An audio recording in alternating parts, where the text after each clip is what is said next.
charity ya, penggalangan dana untuk kemanusiaan Lombok dan Palu, Sigi dan Donggala. Ini berapa kilometer rutenya Pak? Perhitungan awal 1.500 ke Lombok, 900 km dari Makassar, dari Bogor ke Lombok, terus Makassar ke Palu 900 km. Itu berdasarkan Google Maps. Faktanya kemarin sudah dilakukan dari Bogor ke Lombok itu 1.313 km.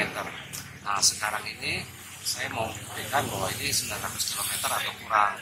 Sekarang sudah sekitar 450 km hari kelima. Hari kelima ya.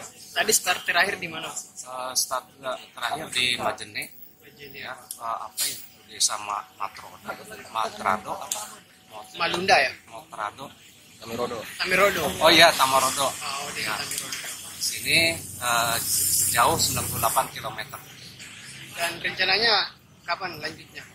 Nanti insya Allah sore, habis maghrib.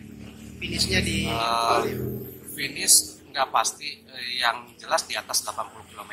Kita berdasarkan ada rumah atau hotel atau penginapan penduduk yang bisa kita itu tinggalin untuk menginap. tapi finish terakhirnya di Palu. Oh iya. Estimasi waktu yang diperlukan sampai di Palu. Tergantung berapa jumlah kilometer nanti faktanya. Mungkin 1-2 hari sebelum finish kita tahu. Tapi menurut saya sih paling lambat mungkin ya 24 Desember kita bisa selesai. Tiba di Palu ya. 24 Desember. Tanggapannya waktu masuk ke daerah Kabupaten Mamuju seperti apa? Wah, bagus sekali. Rata-rata di Sulawesi ini luar biasa sekali. Dari masyarakat biasa, dari institusi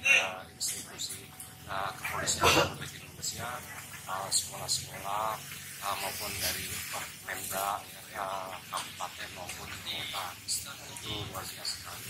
Masyarakat kita sedang lari, banyak menyediakan makanan di pinggir jalan, di meja makanan khas masing-masing daerah.